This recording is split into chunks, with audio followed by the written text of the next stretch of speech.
All right, hello. So, what's your name? Hussein. Hussein. My name is Levin. Good to meet you. Levin, nice to meet you. And so, your first question is going to be how would an extra $1,000 a month, no strings attached, affect your life? How would you use it? Obviously, you want to use it for a good use. And the good use to me means people who need it and they can use it the way that they should. And just burning it up is not good, so it should be put into good use. So obviously, I know some people that they could use that money.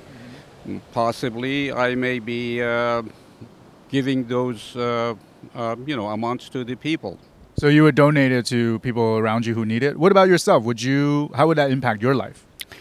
I don't necessarily need the money, and I think there are more needy people and people who can go to school, use that for their education, to better themselves, people who can learn a new skill, learn a new knowledge, and apply themselves. I think this is good for the younger generation. And you must have overheard us talking about Andrew Yang earlier, right? This name, Andrew Yang.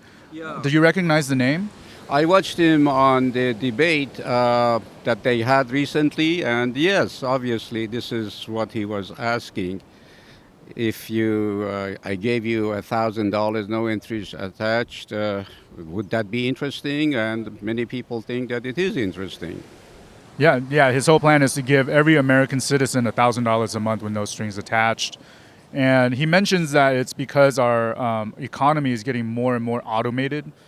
Like economists are projecting that we're going to lose about 30% of all jobs in the United States in the next 15 to 20 years, which is going to be about 30 to 40 million people displaced. And so from what I heard you say, like it's apparent to you that $1,000 a month will help people to re-educate themselves to so that they can get the education that they need to transition to meaningful roles. Did I hear you right? Yes, I think to live a good life, you need to have at least two things working for you. One, good knowledge. You have to have good knowledge about anything you want to do. And what issue do you think is most important to you when it comes to the next election coming up? The next election, I like to see somebody who is honest, somebody who is for the people, not a selfish person who says me, my group, my party, my tribe. Because if you really look at a leader has to be for everybody. You cannot really focus on just one single group and say, this is my love. Because if you are a leader, a good leader, you will be voted by the masses, Yep. by everybody. So you are going to be a representative of the nation, the representative of the people. So you have to represent the entire nation, not just one group. I say, well, that group I don't like, the heck with them, and then use foul language against them. You You're have talking about Donald Trump, right? well, we have a very good example that Right. is going on. But then at the same time, United States have stood for good things in the world.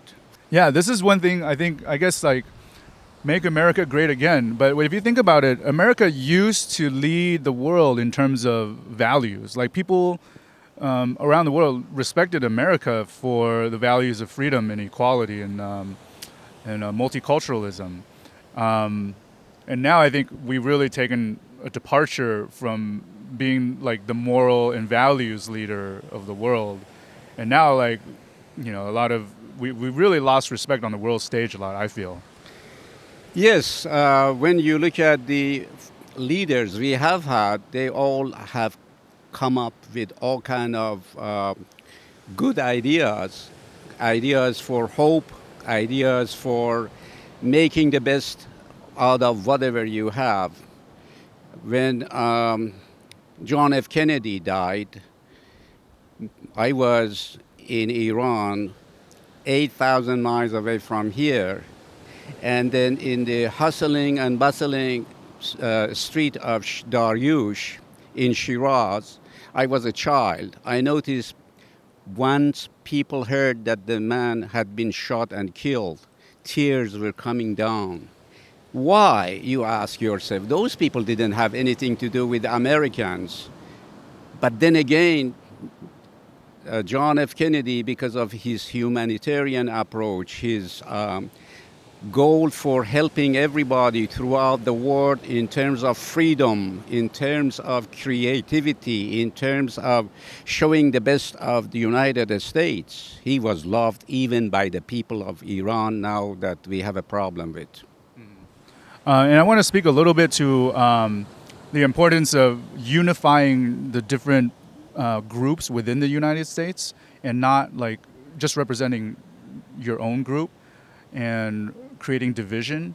The thing I love about Andrew Yang is that one of his campaign slogans is called "Humanity First." And let me grab you one of these stickers. So this is one of his campaign hashtags, and it's a really unifying message because humanity applies to all humanity. And if you see Andrew Yang out on the stage, he's not tearing down the other side. He recognizes that everybody's trying their best to navigate the future, except that a lot of them are trying to navigate into the future with old maps of the world. And in terms of foreign policy, he has a really unifying foreign policy too. Like his approach to China, he points out that we have this Cold War-like mentality.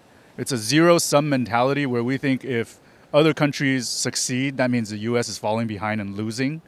And we really need to get to a place where we're collaborating rather than competing with each other.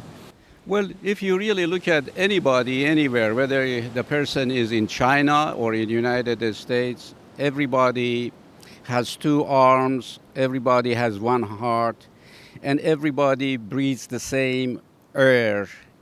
And then everybody came from a mother and a father. So everybody has a lot of similar things. Their needs are similar.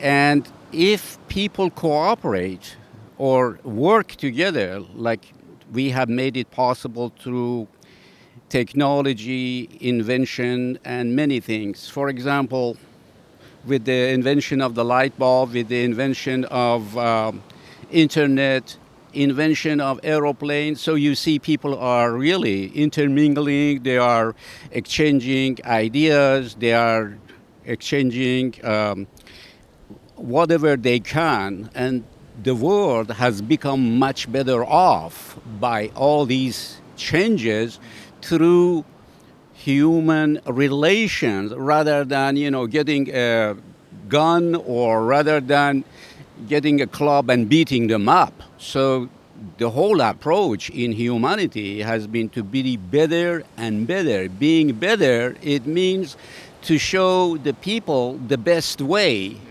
And the best way is to be creative, to invent, to produce, to be enterprising. And that's how everything should be going. And many people don't have the idea. And we have had good examples in this country too, where Warren Buffett, where other people like Bill Gates, Melinda Gates, and all those people, and Jimmy Carter and other people are really helping the whole world. So this is not that we have run out of good examples. We do have, so we have to continue with those. Yep, we have to continue with doing that. It's all about just designing the system so that all these technological gains that we're making in our economy benefits everybody instead of just the few that are holding on to the technology. Right. I think some of the candidates, they want to choose the easy route. Allow me to quote a man who faced a lot of obstacles, and that was John F. Kennedy. At that time, we were competing in the space with the former Soviet Union. Americans were really way, way back. And here we had to start from scratch. And he said, by the end of the decade, we have to have a man on the moon. He said, we have chosen this task not because it's easy, but it's because it's difficult.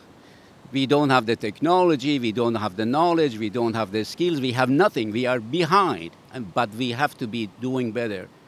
And that's what I'm talking about. the candidate who wants to represent the entire nation, they have to challenge themselves to better ideals rather than to say, well, this guy is bad, that group is dirty, and then I am going to sit on the top of everybody. That's not the way to do it. So Andrew Yang's challenge to America is to have Americans think harder and to put humanity first over ideology and over party affiliation. Thank you very much for your input. You're welcome. Have a good one. Have a good one. My cosmic saber, as the legends told, the heavens cradled my birth. Time to get down from my crown and show you what it's worth. My energy levels about to reach the proximity. Perverted monk, I whirlwind through cities. Where is this money coming from? Okay. So that's the math. Big question. That's where the math comes in. And so you're aware that, what do you think of the slogan, first of all? Make America think harder. Do you think that would be a good thing for us all to do?